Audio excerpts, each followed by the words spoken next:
So good afternoon, guys. I am making this video because I forgot to turn on the Zoom session for our class.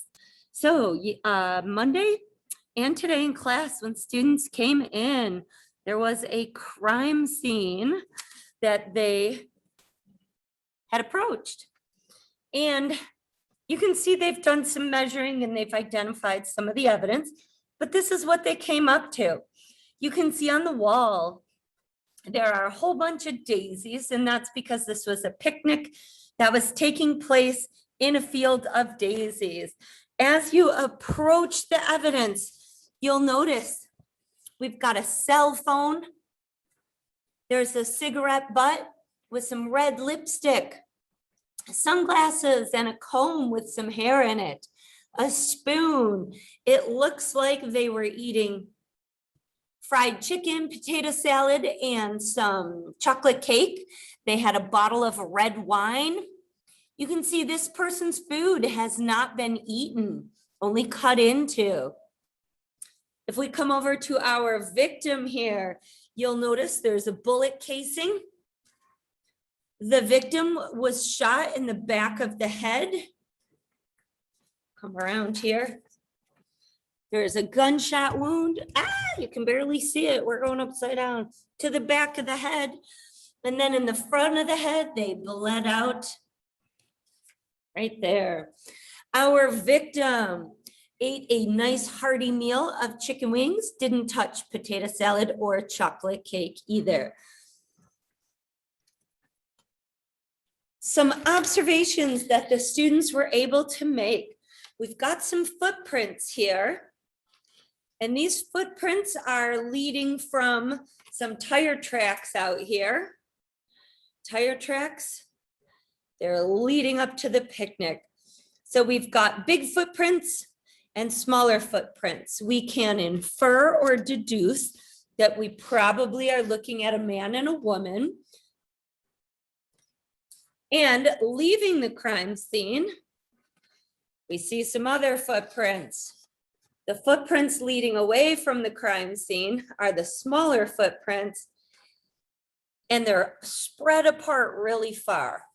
The students deduced or inferred that this person was probably running away. Now, there's no car at the crime scene. There are, however, tire tracks right near the crime scene, and you can see the footprints are leading right into it.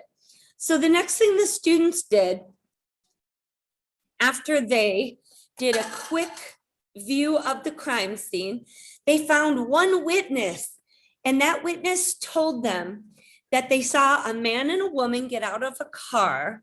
The woman had a large hat on. She said that they were walking right next to each other, and it looked like maybe the woman had already had a little too much to drink. And then the witness headed into the woods and went hiking. And when she came back out from her hike, this is what she stumbled upon, was this crime scene. So she quickly called 911. Now, our witness says that she knows the victim. His name is Gavin Brooks. And she said she usually sees him around town with a couple other women, one of them being a redhead. That's who she sees him spending most of his time with. So from there, the students were given, this sheet, which you have on your class pages. And it just gives a little bit of background information. It says Centerville police discovered the body of 36-year-old white male, later identified as Gavin Brooks, in an open field of daisies about 5 miles outside of town. Mr. Brooks's body was discovered at 10:02 p.m. Friday night.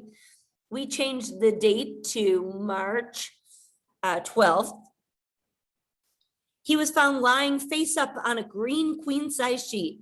According to autopsy reports, one fatal gunshot to the back of his head killed him, and the pathologist estimates that his time of death was about 7:45 at night. So, we can figure they probably headed out for a picnic, maybe 5, 6 o'clock. He was killed. Our perpetrator ran, left with his car. His car was later found abandoned. Students then took measurements and they measured off of the north wall. So we know that this direction is north. And they measured how many centimeters off of the north wall and how many centimeters off of the east wall each of the pieces of evidence were. From there, we created a master list. This is what we did today. We created this list. And then from there, we made a crime scene sketch. This sketch is admissible in court. We could actually take all of those pieces of evidence. We could go to court and reconstruct the crime scene in front of a jury.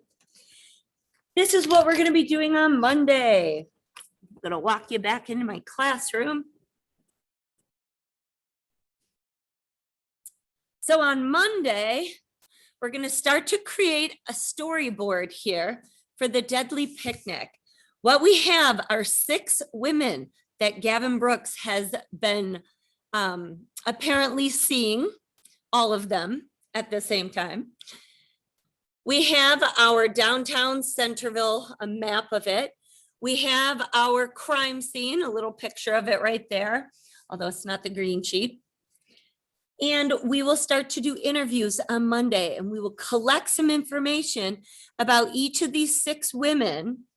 And we'll start to piece our crime back together and see if we can decide who did it.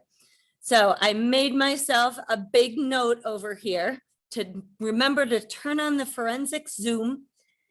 The crime scene maps that we sketched out today, I'm going to go into my grade book and just give you guys like an exempt grade from it. So it's not going to impact your grades. That was absolutely my fault and I apologize. So feel free to email me if you'd like. Otherwise, I will turn that Zoom on Monday.